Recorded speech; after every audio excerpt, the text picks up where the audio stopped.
Hey guys, it's Sarah. I'm back with a follow-up to yesterday's video about eating out in restaurants, and this one is actually about eating outside your home when it comes to eating at other people's houses or other social functions, things like barbecues or picnics or weddings or any kind of banquets.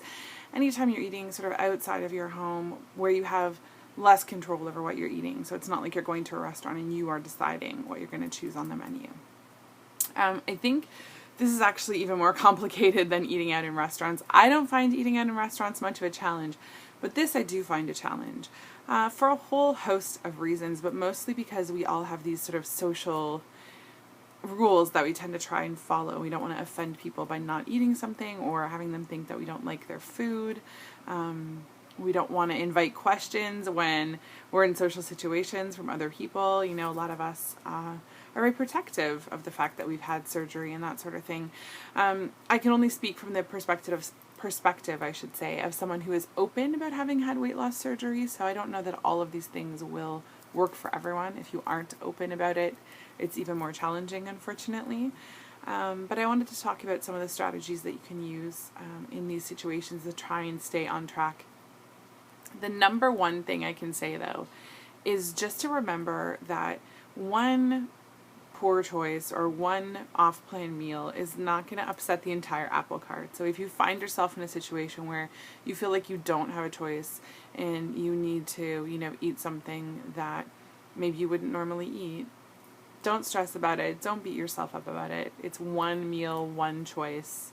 And, you can modify the rest of your day or the next week to sort of balance out that choice. So definitely don't let it completely stress you out. But there are things that you can do to sort of moderate having to deal with eating off plan. So the very first thing I would say is to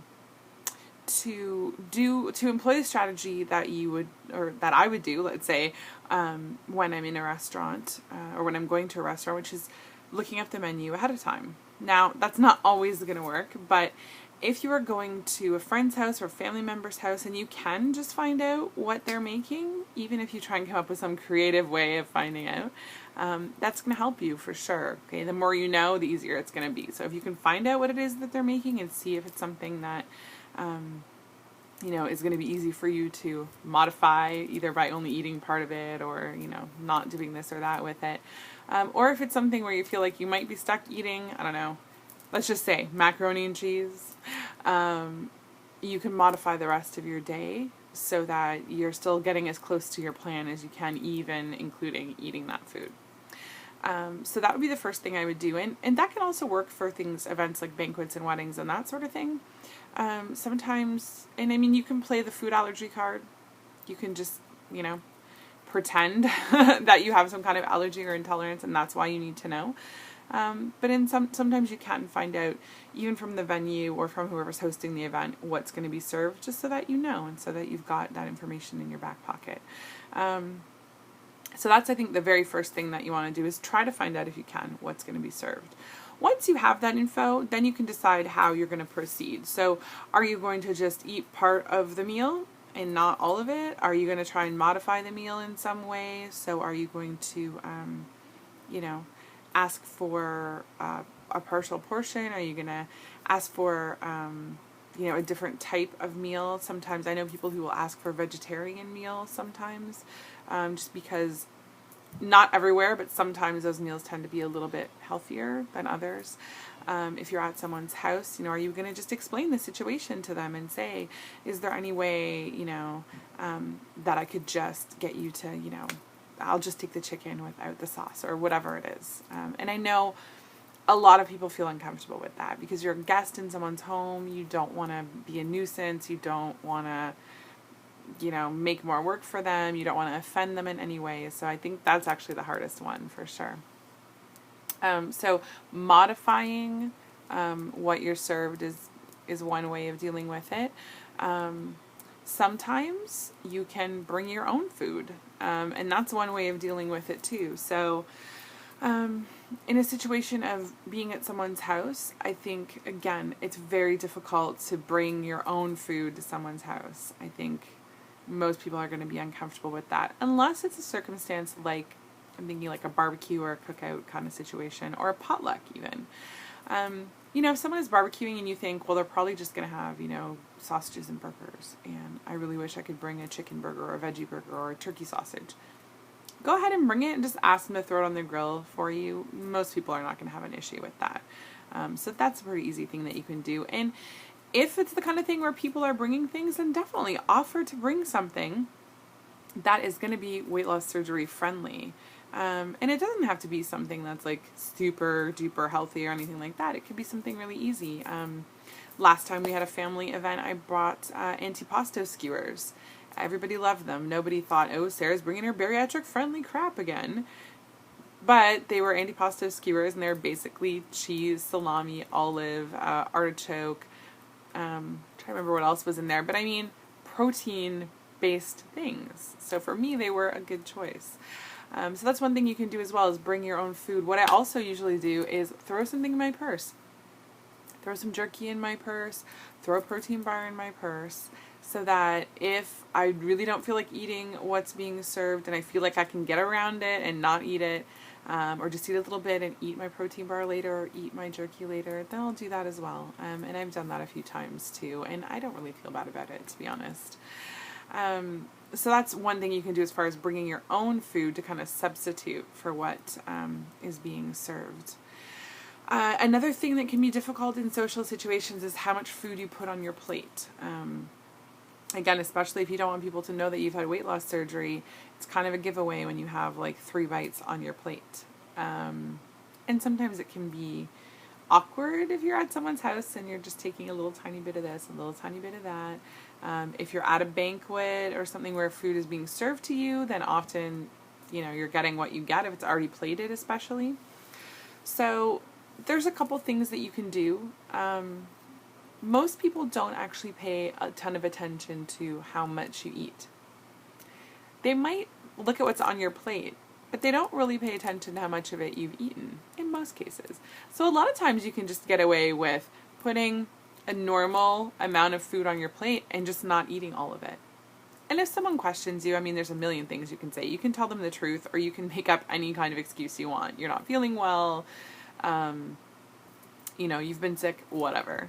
To be honest, I don't know why people would even bother asking anyone why they haven't eaten this or why they haven't eaten enough or whatever. In a social situation, it just seems weird to me. Like, I don't think it's anyone's business, so I just try not to get involved in those conversations.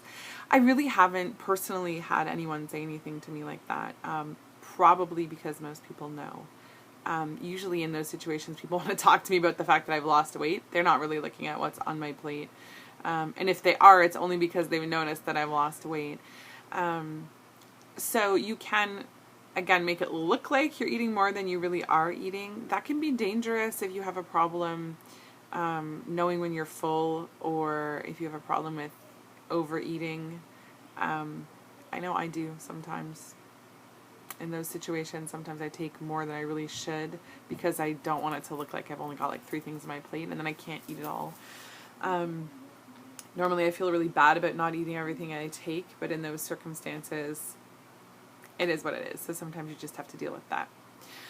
So that's another thing that you can do to sort of, mitigate people watching what you're eating, is to put more food on your plate than you're actually eating. If you have food, so let's say you're at a function where you're doing just appetizers or a barbecue or whatever. If you have food on your plate, no one's going to really ask you anything. If it looks like you're eating, people assume that you're eating. And one would hope that in social circumstances, people are too busy having a good time, talking, chatting, catching up with people to really be examining what's on your plate. If they are, that's more of a personal issue for them than it is for you. So a lot of it just has to do with confidence, I think. Just with being comfortable with yourself and the choices that you're making for yourself. Even if you don't want to tell people you have surgery, there's nothing wrong with saying, I'm trying to make healthier choices for myself, eat a bit less or whatever, and just leave it at that. So even though those circumstances can be difficult, I think there's a few little things that you can do to try and make it a little easier on yourself.